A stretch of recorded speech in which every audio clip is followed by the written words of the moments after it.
Hello and welcome to Meade Week. I'm Bryan Spann. It's a new year for Meade TV and the Fort Meade Garrison. 2011 was a landmark year for the Fort Meade community with the completion of 3 major base realignment and closure projects and the resulting influx of thousands of newcomers to Fort Meade. But the year wasn't all about BRAC. Join us as we take a look back at openings and closures, birthdays and retirements, celebrations and celebrities, and of course earthquakes and hurricanes.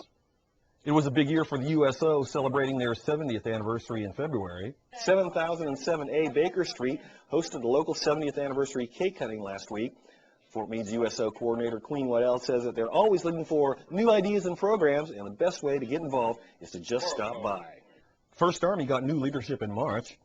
First Army Commander Lieutenant General Thomas Miller presided over the ceremony as Major General Nick Midderrick passed the flag to new Division East Commander Major General Kevin Wendell. General Midderrick thanked the men and women of 1st Army Division East and welcomed the new commander. I know all of you will give him the same support you've provided me, sacrifice and commitment. Earth Day seems to get bigger and better every year. 2011 was no exception. First of all, I want to recognize the variety of vendors and exhibitors that we have here to do this. You know, we embarked upon a little bit of a different concept last year, and we had a great success on Earth Day. And this year we took it another step, and we're hoping for the best. And I think from what I've seen so far, it's already successful. In May, Fort Meade and the Army bid farewell to Sergeant Major Mike Watkins. And plan on taking this time right here and spend some quality time at home with Carleen and watching Saving Private Ryan, looking out the window, hoping the kids are cutting the damn grass and watching the car. Thanks again. May 18th was declared Colonel Dan Thomas Day in Maryland. Now, therefore, I, Martin O'Malley, Governor of the State of Maryland, do hereby proclaim May 18, 2011 as a special day of tribute to Colonel Daniel L. Thomas in Maryland, and do commend all Marylanders to join in this observance. Given under my hand, under the Great Seal of Maryland, the State of Maryland, this 18th day of May, 2011, and signed by Governor Martin O'Malley and Lieutenant Governor Anthony Brown. Dan, can you come up and receive this? Shortly after Colonel Thomas Day, Fort Meade welcomed a new garrison commander, Colonel Ed Rothstein.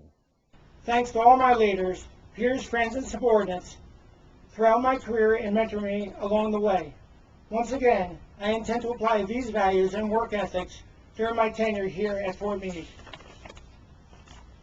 Lastly, to Audrey, my wife going on 17 years, I love you forever and a day. And my kids, Emily and Sam, I could not have done any of this without you. We've enjoyed the days gone by, and now it's time to embrace the journey that lies ahead. All current policies remain in effect. Thank you all again for sharing this special day with us, and God bless our service members and civilians here and abroad, and God bless the United States of America. Thank you. One of the big BRAC projects, the co-located adjudications facility, opened its doors in August. The new facility brings together 10 military and Department of Defense security clearance adjudication activities under one roof. Groundbreaking for the new building took place in April 2009, with construction completed in May of this year.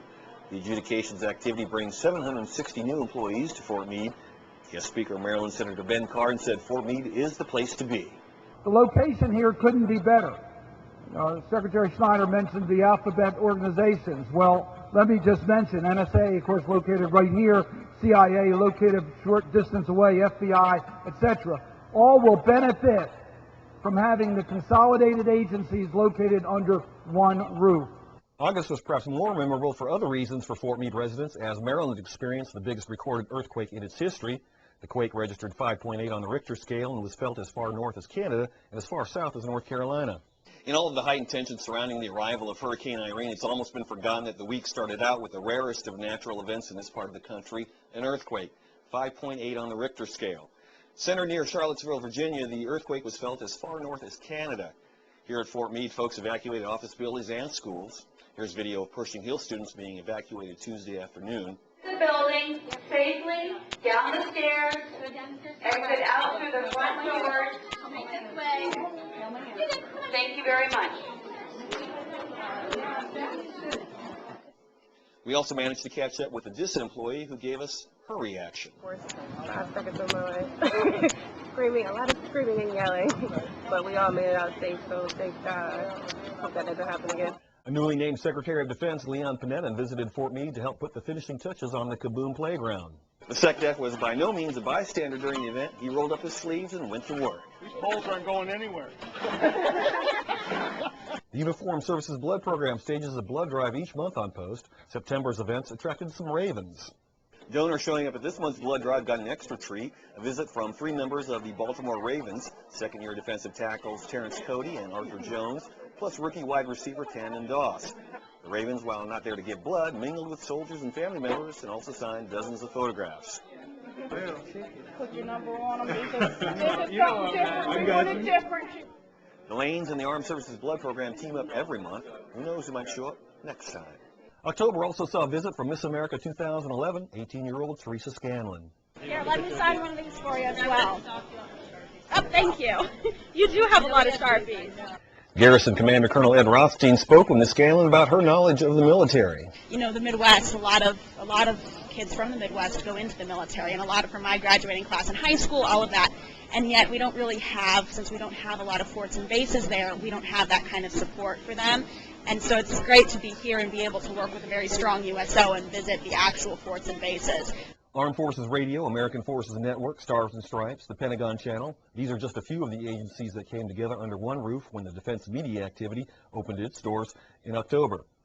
We were told to take 7 separate activities that belong to the Army, Navy, Air Force, Marine Corps, and the Office of Secretary of Defense, and to consolidate them into one organization, and then to move that organization to Fort Meade, and to do it by September of 2011. We have successfully completed that task. Veterans Day activities took on a special meaning this year with the 10th anniversary of 9/11. Governor Martin O'Malley and many other local elected and community leaders joined the garrison in signing the Fort Meade Community Covenant. And their example offers leadership to all of us. They are the example of what it means to be an American.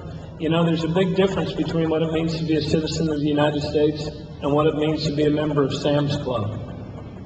You know, freedom is not free.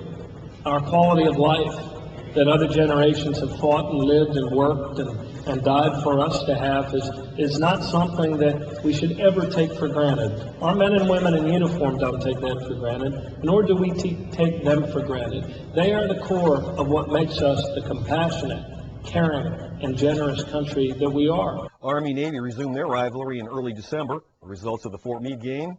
Well, Army continues to dominate the series, although the Navy did try to raise the stakes this year. The morning of the game got off to a contentious start, the Garrison headquarters building receiving the complete Navy treatment. Would the Army take its revenge on the field? In a word, yes. After Navy won the opening toss, it was all Army after that.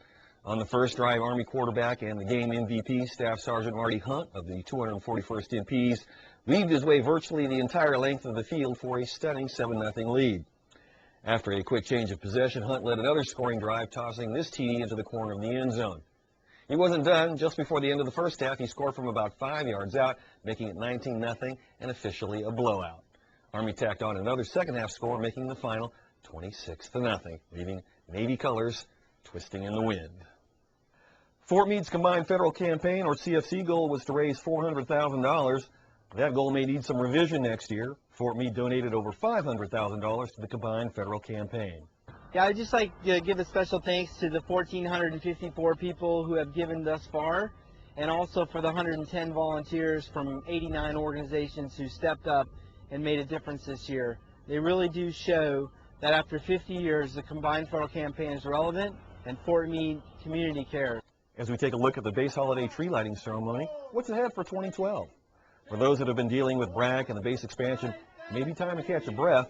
But even as BRAC was completed, the infrastructure and services supporting all those newcomers is still being improved and expanded. Meade TV will be right there every step of the way. I'm Bryan Spann. For everyone at Meade TV and the Fort Meade Public Affairs Office, have a great 2012.